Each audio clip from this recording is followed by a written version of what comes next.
from the News Channel 5 network, this is SportsLine.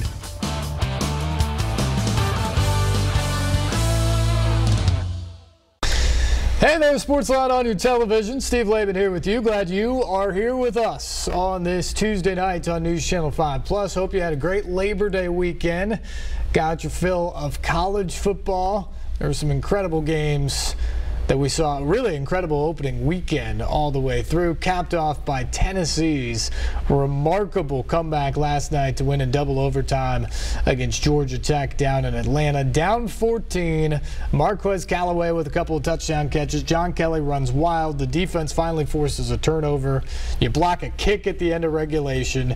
You go to overtime. You're in double overtime. Georgia Tech goes for the win on the two-point conversion, and the Vols finally come up with a stop when it mattered the absolute most. And once again, Butch Jones's team, kind of a lackluster start to the season, but a remarkable finish to ensure the fact that they start the year off at 1-0. There'll be a lot to teach from that film, but the good news again is they'll be teaching it off of a win, as this Vols team, once again, like they did so many times last year, sort of proves that they're never out of a football game, regardless of how bad it looks early on. Tonight, though, our main focus is going to be on the Titans. The NFL season kicks off this week, Thursday night, with the Champs and the Chiefs.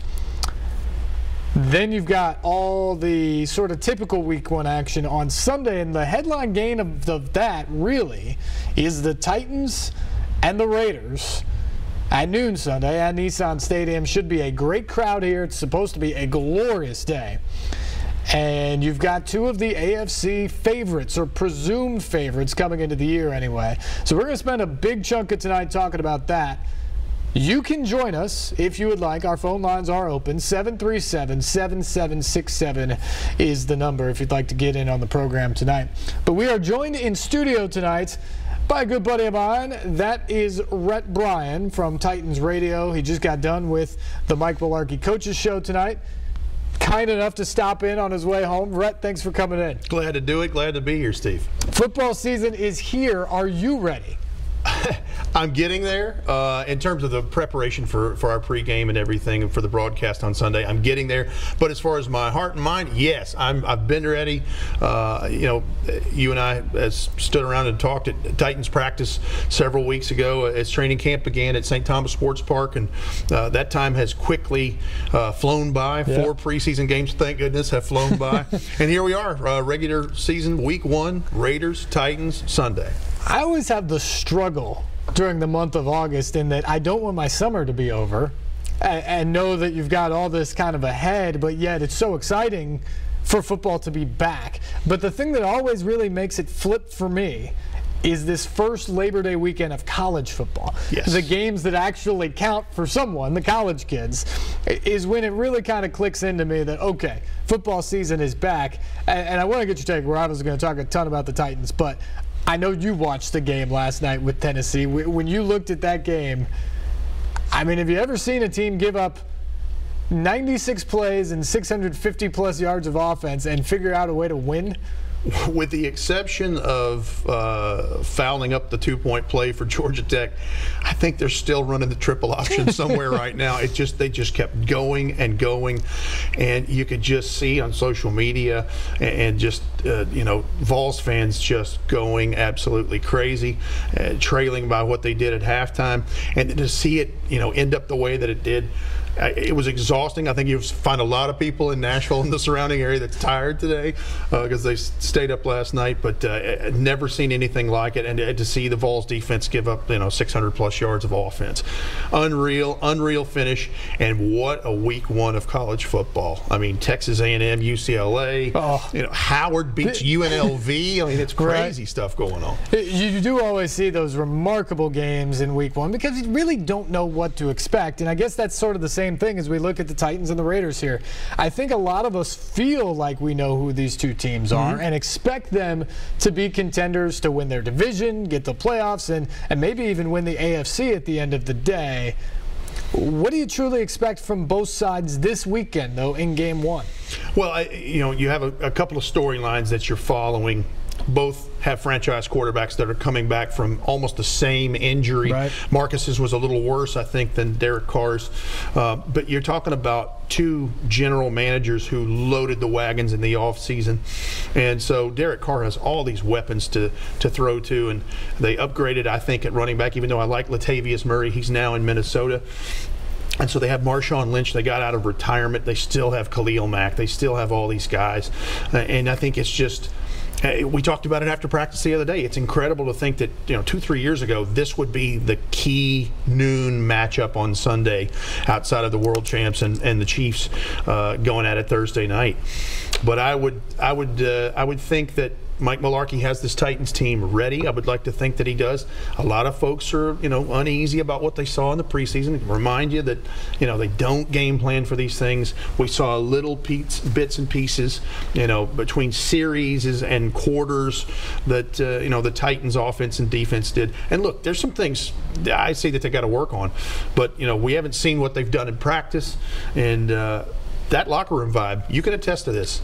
They're ready. I mean, Delaney Walker, he said, man, I'm not mad at anybody. I'm ready to play. We're a physical team, and I'm ready to go after it. And go hit somebody for sure. The thing that stood out to me from day one, I mean, really April, when they showed up for off-season workouts that weren't even on the field at that point, is just the sort of the intensity that all these guys had and the eagerness they had to go play. And you always get that this time of year where guys are tired of training camp and they're ready to play game one. But this team had it in April and May and in OTAs and in minicamp. And that's, to me, maybe the biggest thing that I took away from the preseason is when people say, 1-3, what happened to this team and all the expectations? I always got the feeling that this squad knew who they were. The preseason was not about establishing an identity or how they were going to play. They already had that. And so there were very minute things that they were trying in the preseason, guys they were trying out at a few different spots. But the main goal was emerge healthy, which they seemingly are at this point going into game one, and be ready to go for week one. Well, let me back up. Two things that you mentioned there that I want to touch on. You said the 1-3 record in the preseason. And if you're going by that, the Oakland Raiders went 0-4. They didn't win a game in the preseason. So there's that. As far as their eagerness and wanting to come to work, you're right. Saw it from the very first day they were available to come in the spring. 100% participation, guys coming in and working out on their days off, doing things, taking that extra step. But you back it up a step further, and Mike Mularkey will tell you this. At the end of the regular season in 2016, they knew they left something on the table called the playoffs with what happened in Jacksonville on Christmas Eve. January the 2nd, the day after the Texans game, he said no one wanted to leave. They didn't want to clean out their lockers. They felt like they left something undone. And that's been the mantra and the message all offseason long. It almost feels like it's been an extended bye week. I've said that to a couple players, and they've pretty much agreed in that, in large chunks, this is the same team they were a year ago. Now, there's some key additions. Obviously, the draft picks who came in. You bring in Logan Ryan in the secondary, Jonathan Cyprien. There are some key additions which should only make this team better. But for the core group that was there last year when they made that huge jump from 3-13 to 9-7, they feel like, all right, we're back. We should have been there last year. We're going to make sure we're there this year. And again, that's why it feels like they've been pointing to this day since January 2nd when they were told you have to actually clean out your lockers and leave the premises because the season is over. They're ready for a new season to begin and for Sunday to get here for sure. And that, I think, is the type of hunger that Titans fans have to love. Absolutely. And it goes back to January, I think the 18th of 2016, when they took the interim label off of Mike Mularkey, made him the head coach, and the same day announced that John Robinson would be the general manager of the Titans. They kept talking about this aligned vision and that they wanted a tough, smart, physical team first guys. And you can see that the roster that they've procured. They bring in Darren Bates and Brendan Trawick from the Oakland Raiders to help shore up that phase of the game with special teams. But those guys can take, but he can play linebacker and safety. And you draft an Adoree Jackson and a Corey Davis and a lot of those guys. And again, you look at those draftees, 0 to 2-star recruits at the most. 1 offer, maybe 2 offers, maybe no offers, chip on the shoulder. Same kind of thing with a lot of these guys that are on this roster. You got veterans like Arakpo and Morgan and Casey and Walker. I mean, they're not playing around. So they know that it's up to them. They know, people want to blame Mike Mularkey. He doesn't go out there and make the tackles. He doesn't make the interceptions or force the fumbles or miss the tackles. They know it's on their shoulders. They know they have to do this. And I think they're chomping at the bit. I really do. I think that is obvious when you walk in that locker room. And we'll see what they do when they come out at noon on Sunday against the Oakland Raiders. Our phone lines are open tonight. 737-7767 is the number. Let's go to line 1 and LD. LD, you start us off tonight. Welcome to SportsLine. Hey, Steve. Glad to see you in the office tonight. Thank you. All right. So I want to start off with what I like. What I like is for Coach Mike Mularkey to run. And I don't mean just run. I mean run, etc., ... run. I've met the Tennessee Titans last year after that 3 and whatever season they had. And it was me and 61 other people, Rural Communications. They won 9 games, meeting less people that are in the stands or really fans of the Tennessee Titans. They pulled it off. The team has a lot of effort going on inside of it, but we have never reached our Tennessee Titans the way that we reached them last year. And that is because now that they are liked across the board, you can see more explosive things happen inside of this organization. The league is not going to define what we get done. They're not going to like what happens down here in Nashville, Tennessee, or for any Tennessee Titan fans. But if you like what you saw and you like them, then there are going to be places where you can go in and say, hey, we're going to win 9 for life. And we're going to continue to win 9 games because we like what we have. Coach Mularkey, Coach LeBeau, all of those great things that are happening inside that organization comes from the left media, guys like you that are in your office right now, folks like me and my 61 that are doing rural communications for these guys to succeed and continue to be liked. The league is not going to like what we're going to do. Are we going to get to the playoffs? I would like to see that happen. Is guys like you and this guy and myself going to be in the office talking about what needs to be done? Yes. And the Tennessee Titans and the Tennessee fans are going to like it. So I want to end with the quote, like it, 9 for life, because I believe the Tennessee Titans have everything inside the league that they need to succeed with. All right, LD, thanks for the call. We appreciate it, as always. He talks about running the football. I don't think that's going to be an issue with this team. No, and in talking to Titans fans throughout the spring and summer, and I've done some radio hits in other cities doing interviews in large markets, and the first thing they want to ask, because of bringing in Eric Decker and drafting a Corey Davis and drafting Taywan Taylor, well, they're going to go to a pass first, or they're going to go, the passing attack's going to pick up. No, not going to happen. Yeah, it'll come along more. Absolutely. They're still going to run 2 tight end sets. They're still going to run the football. That is what their bread is buttered with. And until something changes, that's the way it's going to be. And LD's right. Running the football.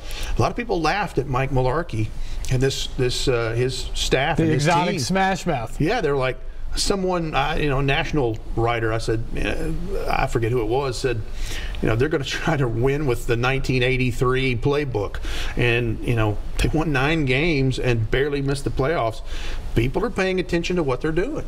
The thing that I found interesting about year number 1 is I think to some degree, part of the philosophy, at least at first to me, from the outside looking in, was them saying, we've got a pretty bad roster here comparatively. When you're 3-13 coming off of that, how do we become competitive right away? And I think they focused on the trenches and being better offensive line and defensive line and winning the line of scrimmage. Even at the NFL level, that is hugely important. Sure. And they said, you know what, we may not have the skill to match up with everybody on the outside, but we're going to be tough in the physical, in the middle and in the trenches. You're going to know you played us. And at first I thought, well, this is a goal to kind of muddy up games to be competitive and just kind of be in it. What I think we saw last year, though, is the 1983 playbook, to borrow the writer's line, that can work. If you go in and you dominate the line of scrimmage, whether you're talking about Pee-wee football or high school or college or the NFL, if you go in and dominate the line of scrimmage, you're going to have success. And my guess is now that they knew that going into last year, that if they did that, they would. But last year only validated that, and I think they did more to further accentuate that and be physical up the middle this year in what they did. But here's those pieces that they added on the outside. As those were the remaining holes, they filled those in. And so now I think when you talk about that running game, yes, the goal is going to be to pound with DeMarco Murray and Derrick Henry and have 2 tight end sets and all that. But now they can set up the run. Now they can take a shot to Corey Davis or find Rashard Matthews or Eric Decker or Delaney Walker. You can do all those things to set up the run. When people load the box, you can hurt them now because you have athletes that can win the one-on-one battles on the outside. That's what the offense was missing a year ago. They could run, but then it was pressing to try and make a play in the passing game. I don't think they're going to have to do that anymore. Well, and you're right, because their solid option was a Delaney Walker, and that's no slight towards Rashard Matthews. He had a career year last year, but Tajay Sharp hit the rookie wall just about as hard as anybody I've ever seen and disappeared towards that back 2/3 of the season. So, yeah, there wasn't a whole lot of options. And that's, I think, the thing that's most intriguing when you talk about this matchup this weekend, or let's fast forward to week 4 in Houston. Full-strength Titans offense versus Texans full-strength defense. Who's the Texans defense going to cover when they get in the red zone? And we know Marcus is dangerous in the red zone, never thrown an interception so far. And he has all these options, and he still has Delaney Walker. He still has Rashard Matthews. So, those are the intriguing things in all of this. But you're right. I think the offense can be reciprocal in run, setting up pass, and vice versa. But it is going to be the run-first mentality for sure. There's no question about that. I think you hit that perfectly on the head. Let's try and sneak in Nate here before we head to our first break. Nate, good evening. Yeah, how's it going today? Doing well. Thanks for the call. Yes. Look, I have a twofold question. First of all, with the success of the Predators and just the way this city is growing and the energy around the city, I mean, what are the realistic expectations? I mean, I would like for us to go to the AFC Championship game and maybe even the Super Bowl, but is that realistic? And the second part of my question is, Mariota, he's a good runner. Don't get me wrong, and he's a dangerous weapon, but can he stay healthy, over the course of a season running the ball? I mean, and should Malarkey and the offensive coordinator be encouraging him to do that? Thanks for taking my call, folks. All right, Nate, thanks for the call. Well, Nate, I'll answer it this way as far as can Marcus Mariota stay healthy. That's the $64,000 question in all of this. But for those who want to start putting the injury-prone label on him, I don't think it's fair for a couple reasons. I agree. 2015, he had an offensive line that was porous, to say put it nicely. Right. Had a right tackle there that was a turnstile and kept putting right tackles in. He missed 4 games, two games with a left MCL, 2 with a right MCL in 2 different spots. And a couple of those at the end. I think if they were playing for something, he could have played. They just decided at that point there's no need to put him out there for that. And so you have that. That's 2015. 2016, he plays 14.5 games. It's a freak accident in the first half of the next to last regular season game of the year. Their biggest, heaviest defensive line rookie fell on his leg and broke it. Right. And it just so happened later that day, about 3-4 hours later, Derek Carr has the same kind of injury in Oakland. But had that not happened, he would have played out the rest of the year. Now, there was a lot of terrible things going on in that ball game in Jacksonville before that happened. That ball game had gotten away from itself, and they knew it. They knew they let that one slip away. But realistically, I think, to answer Nate's question, You know, there's a lot of people saying 12-4 and all, and you know what? That would be fantastic because we saw what Nashville did when they got around the Predators and made things special with all these parties downtown before games. I think realistically, I think you can see 10 wins and 6 losses. I think you can see a division championship and hosting a playoff game at Nissan Stadium, and I could see it going as far as Foxborough. I don't know what happens when you get to Foxborough. It's a very interesting debate we can have. We got to take a break. When we come back, I'll give you what my expectations are for the season, kind of put into some framework, and I'll ask Rhett a question about the expectations from moving on from where they were at this point a year ago. So we'll get to that, plus much more on the other side, and phone lines wide open now. 737-7767 is the number. Stay tuned. You're watching SportsLine here on News Channel 5+.